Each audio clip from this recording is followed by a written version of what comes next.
सारी रात देवर के कमरे से आवाज आती। सुबह उसकी बीवी से पूछती तो वह कहती कि भाभी तेरे देवर को संभालना मेरे बस की बात नहीं। एक रात मैंने देवरानी के कपड़े पहने और उसके कमरे में चली गई। मेरे होश उड़ गए। देवर की हालत तो ऐसी थी। देवर की शादी की पहली रात बहुत डरावनी थी। देवर जैसे ही अपने कमरे में गया बीवी के साथ लड़ने झगड़ने लगा। उसकी आवाज मेरे कमरे तक आ रही थी। शादी की पहली रात कौन से पति पत्नी लड़ते हैं। मुझे अपनी शादी याद आ रही थी जब हम दोनों पति पत्नी एक दूसरे से प्यार मोहब्बत की बातें करते रहे, मगर देवर और उसकी बीवी का मामला उल्टा था। देवर शादी की पहली रात अपनी बीवी से लड़ रहा था और मैं अपने कमरे में बैठी सोच रही थी कि क्या करूं। मेरा पति विदेश में जॉब करता था। छुट्टी न मिलने की वजह से वह मेरे देवर की शादी में नहीं आ पाया था। ऐसे हालात में अगर वह होता तो अपने भाई से बात कर लेता कि वह अपनी बीवी से क्यों लड़ रहा था। मैं तो उसकी भाभी थी, इसलिए चुपचाप उनका झगड़ा खत्म होने का इंतजार करने लगी, मगर झगड़ा कम होने की बजाय ज्यादा बढ़ने लगा। मैं डर के मारे कमरे से बाहर तो नहीं निकली, मगर अपने कमरे की खिड़की से देख रही थी। अचानक देवर के कमरे का दरवाजा खुला तो मैंने देखा कि देवर अपनी बीवी को खींचकर बाहर लाने की कोशिश कर रहा था, मगर उसकी बीवी बाहर नहीं आना चाहती थी, इसलिए वह मिन्नतें कर रही थी, मुझे उनसे नहीं मिलना, मुझे छोड़ दो, मुझे वहां नहीं जाना, प्लीज। देवर की बीवी की कुछ अधूरी बातें मुझे सुनाई दी तो मैं चौंक गई। क्या माजरा है। मैं बाहर निकलने लगी कि देवर अपनी बीवी की ऐसी बेदर्दी के साथ घसीट कर बाहर लाया और उसे खाली कमरे में बंद करके दरवाजा बाहर से लॉक कर दिया। यह देखकर मैं हक्का बक्का रह गई। यह क्या हो रहा है, मैं अपने दिल में सोच रही थी, मगर देवर के पास जाकर पूछने की हिम्मत नहीं थी। मेरा देवर बहुत गुस्से वाला था, इसलिए मैं उससे कम ही बात करती थी। अभी मैं सोच रही थी कि देवर के पास जाकर पूछूं, उसने अपनी बीवी को खाली कमरे में कैद क्यों कर दिया, मगर देवर ने अपने कमरे में जाते ही दरवाजा बंद कर लिया। मैं अपने बिस्तर पर सोने की कोशिश करने लगी और फिर मुझे गहरी नींद आ गई। सुबह मेरी आंख खुली तो मैं किचन में आ गई और फिर नाश्ता बनाया। देवर और उसकी बीवी किचन में आ गई। मैं घबरा गई थी। अरे तुम दोनों किचन में क्यों आ गए? मैं तुम्हारा नाश्ता कमरे में ही लाने वाली थी। मेरी शर्मिंदगी देखकर देवर कहने लगा कि भाभी इसकी जरूरत नहीं है, यह हमारा अपना घर है। देवर की बात पर मैंने एक नजर उसकी बीवी पर डाली। वह बहुत खूबसूरत और कम उम्र की थी, शायद 20-21 साल की होगी, मगर इसकी बड़ी बड़ी खूबसूरत आंखें इस वक्त बहुत सूजी हुई थी, जैसे वह रात भर जागती रही हो। जानती तो मैं भी थी कि रात भर क्या होता रहा, मगर वजह मुझे मालूम नहीं थी। देवर बड़े आराम से नाश्ता कर रहा था, मगर उसकी बीबी अभी तक सर झुकाए बैठी थी। मुझे रात वाली बात याद आ गई जब मेरा देवर उसे खींचकर खाली कमरे में बंद कर गया था। पता नहीं बेचारी कब तक बंद रही। मुझे उस पर तरस आने लगा। मैंने उससे पूछा कि तुम नाश्ता क्यों नहीं कर रही, क्या हुआ, कोई परेशानी है क्या? मेरा प्यार भरा अंदाज सुनकर उसकी आंखें भीगने लगी। उसने कहा, दरअसल भाभी वह इससे आगे कुछ कहने वाली थी, मगर मेरे देवर ने उसके हाथ पर हाथ रख दिया और मुझसे कहा कि कुछ नहीं भाभी, रात को इसे बुखार हो गया था, मैंने मेडिसिन दे दी थी, आराम करेगी तो ठीक हो जाएगी। मेरे देवर ने बात को टाल दिया। मुझे ऐसे लगा कि वह मुझसे कोई बात छुपा रहा था। नाश्ते के बाद मेरा देवर उठ खड़ा हुआ और अपनी बीबी से कहा कि तुम फौरन अपने कमरे में जाओ और आराम करो। देवर ने बीबी को हुक्म दिया तो मैं चौंक कर रह गई।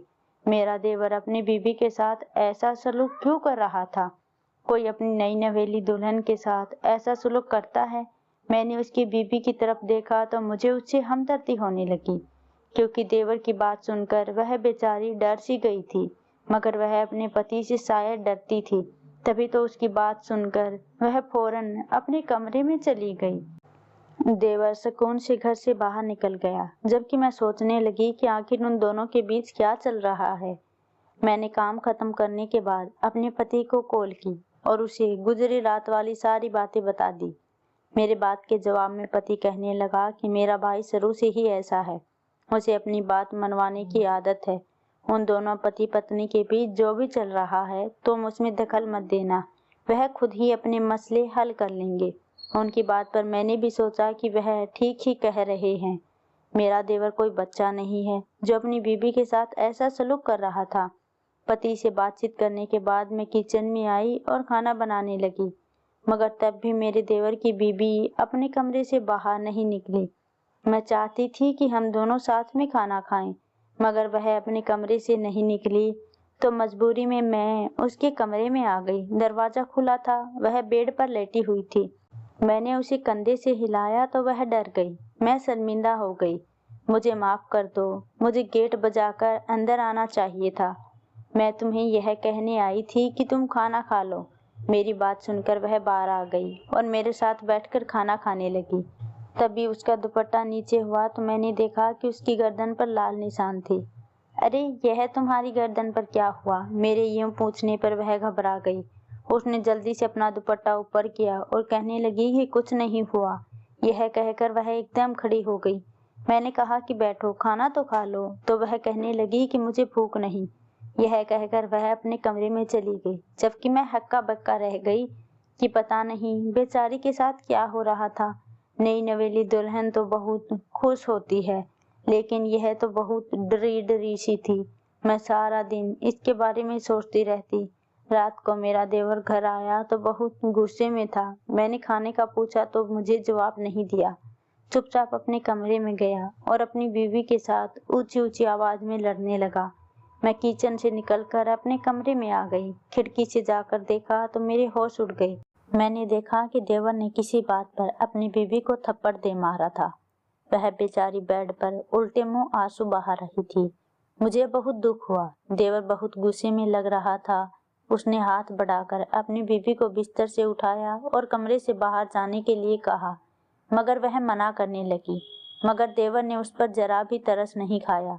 मैं डर के मारे कमरे से बाहर तो नहीं निकली, मगर अपनी खिड़की से सब कुछ दिखाई दे रहा था। अचानक देवर के कमरे का दरवाजा खुला तो मैंने देखा कि देवर अपनी बीवी को खींचकर बाहर लाने की कोशिश कर रहा था, मगर वह बाहर नहीं आना चाहती थी और मना कर रही थी।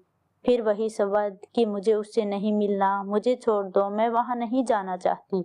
देवर की बीबी के कुछ अधूरे अल्फाज मुझे सुनाई दे रहे थे। आज फिर देवर ने इस कमरे में बंद कर दिया, मगर मैं सोच रही थी कि उसने ऐसा क्यों किया, उस बेचारी का क्या कसूर था।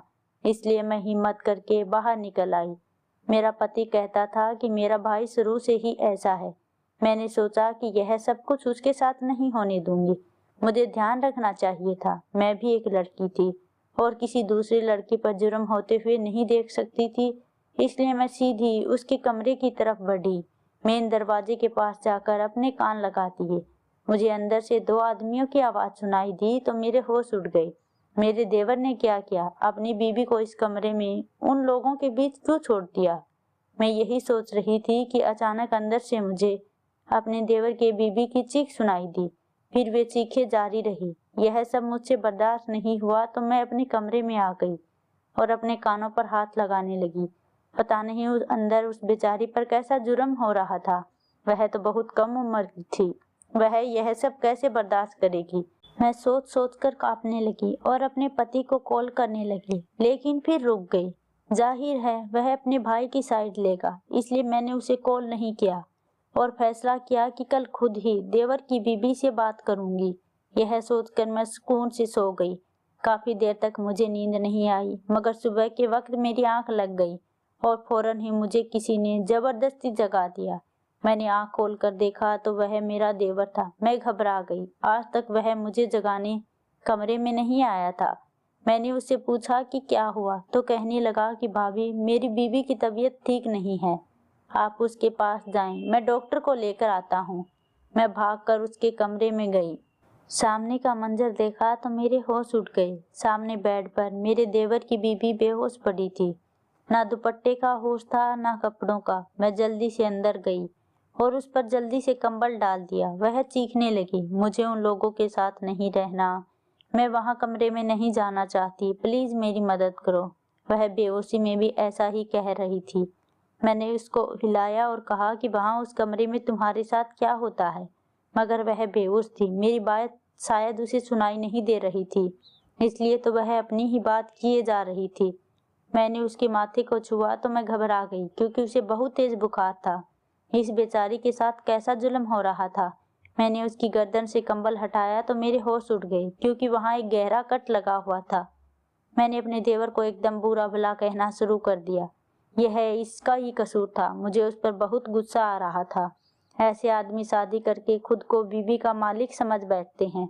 मैंने इरादा कर लिया कि देवर आएगा तो मैं उसे खूब खरी खोटी सुनाऊंगी। फिर मेरा देवर डॉक्टर को लेकर आ गया। डॉक्टर ने देवर की बीबी का कुछ चेकअप किया और दवाइयाँ लिख दी।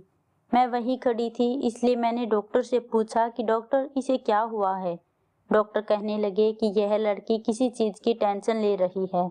मैं आराम की दवाइयाँ लिख दी हैं, मैं यह इन्हें दीजिए, उम्मीद है कि यह जल्दी ही ठीक हो जाएगी। डॉक्टर यह कहकर चला गया, जबकि मैं अपने देवर पर बरस पड़ी। यह तुम्हारी बीबी है, कोई नौकरानी नहीं, जो तुम इस पर इतना जुल्म कर रहे हो। देवर को मेरी बात पर गुस्सा आ गया। कहने लगा कि भाभी, आप इस मामले में ज्यादा टांग ना अड़ाएं, हम दोनों पति पत्नी का मामला है। देवर की बात पर मैंने कहा कि हाँ, यह तुम्हारी बीबी है, मार डालो इसे, लेकिन प्लीज किस्तों में मारने की बजाय एक बार में ही मार दो, रोज रोज की तकलीफ से जान छूट जाए। मेरी आवाज ऊंची हो गई। तभी तो देवर की बीबी जाग गई और हमें लड़ता देखकर कहने लगी कि प्लीज भाभी, आप अपने देवर को कुछ ना कहें, उसका कोई कसूर नहीं, यह सारा मेरा कसूर है, मेरी गलती है। यह कहकर वह रोने लगी। तभी मुझे उसके ऐसे इमोशनल होने पर और गुस्सा आ गया। तुम जैसी बीबियां ही अपने पतियों को सर पर चढ़ा लेती हैं, लेकिन मैं तुम्हें बता रही हूँ कि तुम एक दिन पछताओगी। पति की हर बात मत माना करो। मैं यह कहकर रुकी नहीं, फौरन अपने कमरे में आ गई। मेरा देवर बहुत बदतमीज हो गया था। ऐसी दिलेरी से मेरी बेइज्जती करती। मुझे गुस्सा आने लगा। मन तो किया कि थप्पड़ खींचकर मार दूं, मगर औरत हूँ, सोचा कि कहीं अगर उसने हाथ उठा दिया तो मेरी क्या इज्जत रह जाएगी। फिर दिल किया कि पति को कॉल करके सारी बात बता दूं, मगर फिर मैंने सोचा कि वह बेचारा विदेश में बैठा हुआ है, उसे क्यों परेशान करना, इसलिए गुस्सा थूक दिया। इस दिन के बाद मेरे देवर ने अपनी बीबी को कमरे से बाहर नहीं निकाला, और यह देखकर मैं बेफिक्र हो गई कि जो भी मामला था शायद सुलझ गया, क्योंकि देवर की बीबी अब कुछ सुकून से नजर आ रही थी। मैंने भी चैन की सांस ली कि चलो, इस बात से जान तो छुटी कि देवर को अक्ल आ चुकी थी। मगर यह मेरी गलतफहमी थी, क्योंकि 2 दिन बाद फिर से वही होने लगा। रात होते ही देवर अपनी बीबी से लड़ने लगा। मैं अपने कमरे से निकल आई, जानना चाहती थी कि आखिर यह दोनों किस बात पर लड़ रहे थे। दरवाजा बंद था, मगर मुझे देवर की आवाज सुनाई दे रही थी, क्योंकि वह बहुत ऊंची आवाज में बोल रहा था। देवर कह रहा था कि यह सब तुम्हारी गलती की वजह से हुआ है। मैंने तुम्हें कई बार कहा था कि जोश की बजाय होश से काम लो, मगर तुम तो पागल हो चुकी थी। अब भुगतो। देवर की बात तो मुझे समझ नहीं आई, मगर उसकी बात पर उसकी बीबी रोने लगी, इसलिए मुझे सोच में डाल दिया। पता नहीं इस लड़की से क्या गलती हो गई, जो मेरा देवर बात बात पर इस पर ताने मारता था। फिर वह कहने लगी कि प्लीज आप मुझे माफ कर दो और मुझे उसके पास मत भेजा करें। कुछ देर बाद मुझे देवर की बीबी की आवाज सुनाई दी। वह बेचारी रो रही थी और अपने पति से मिन्नतें कर रही थी, मगर उसका पति पत्थर दिल हो चुका था। तभी तो उसने अपनी बीबी पर जरा सा भी तरस नहीं खाया। वह कहने लगा कि मैं तुमसे शादी करके फंस गया हूँ, तुम भी मेरे बस में नहीं, मैं कुछ नहीं कर सकता, इसलिए तुम रोना धोना बंद करो, जाओ उस कमरे में, वे दोनों तुम्हारा इंतजार कर रहे हैं, और प्लीज आज वे तुमसे जो भी सलूक करे तुम चुप रहना। देवर की बात में मैं हैरान रह गई। मैं सोच भी नहीं सकती थी कि मेरा देवर इतना भी गिर सकता है। वह अपनी बीबी को किसी दूसरे आदमियों के पास अकेले कमरे में भेज रहा था और कह रहा था कि वह खामोश रहे, यह बात किसी को ना बताए। देवर की बात पर मुझे बहुत गुस्सा आया। मैं दरवाजे पर दस्तक देने वाली थी ताकि अंदर जाकर अपने देवर को खरी खोटी सुना सकूं, मगर उस वक्त मेरे देवर ने मेरा नाम लिया। अपनी बीबी से कहने लगा कि भाभी को शक पड़ चुका है। वह उस दिन भी मुझ पर गुस्सा कर रही थी, इसलिए मैं नहीं चाहता कि भाभी यह बात मेरे भाई को बता दे। क्योंकि भाभी गैर थी, इसलिए मैंने उसे चुप करा दिया, मगर वह मेरे बड़े भाई हैं, मैं उन्हें जवाब नहीं देना चाहता। देवर की बात सुनकर उसकी बीबी कहने लगी कि ठीक है, मैं आज की रात उन दोनों के पास जाती हूँ, मगर मैं लौटकर उनके पास नहीं जाऊंगी। आप मुझे हर रात उनके पास जाने को मजबूर करते हैं, हालांकि मैं सिर्फ आपकी वजह से उनके पास जाती हूँ, क्योंकि मैं आपसे बहुत प्यार करती हूँ। उसकी बात सुनकर मेरा सर घूम गया। यह कैसी बीबी थी जो अपने पति की खातिर उसकी हर अच्छी बुरी बात मान रही थी।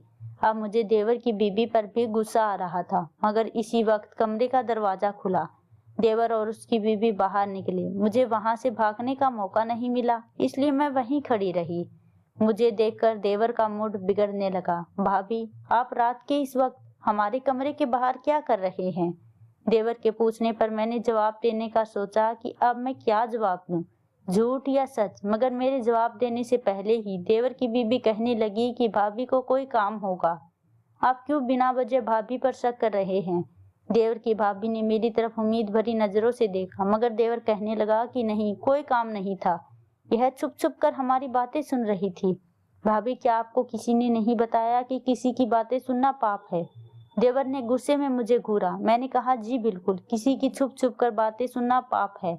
मगर यह बताओ कि रात के अंधेरे में खाली कमरे के अंदर अपनी ही बीबी को गैर आदमियों के पास भेजना पाप नहीं है?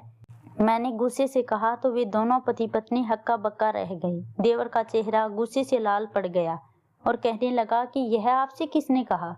मैंने भी फौरन जवाब दे दिया कि मैंने खुद अपने कानों से सुना है। मेरी बात सुनकर देवर की बीबी ने अपना हाथ पकड़ा और कहने लगी, नहीं भाभी, आपको कोई गलतफहमी हुई है। मेरे पति ऐसे नहीं हैं। आप अपने कमरे में जाएं और आराम करें। यह सुनकर मैंने उसका हाथ छुड़ा दिया। आराम कैसा? जब से तुम इस घर में आई हो, मुझे रात को तुम्हारी चीखें ठीक से सोने ही नहीं देती। पता नहीं तुमने मेरे देवर को कहाँ देखा है और उससे कैसे शादी कर ली? मेरे सवाल पर देवर की बीबी कहने लगी कि मैं भाभी आपको सब कुछ बता दूंगा, प्लीज आप अपने कमरे में जाइए। उसकी इस बात पर मैं कुछ नरम पड़ गई, मगर मैंने उससे कहा कि मैं तभी अपने कमरे में जाऊंगी जब तुम रात को उस खाली कमरे में नहीं जाओगी। मेरी बात पर देवर बोल उठा, भाभी आप यहाँ से जाएं या ना जाएं, मगर इसे कमरे में जाना पड़ेगा।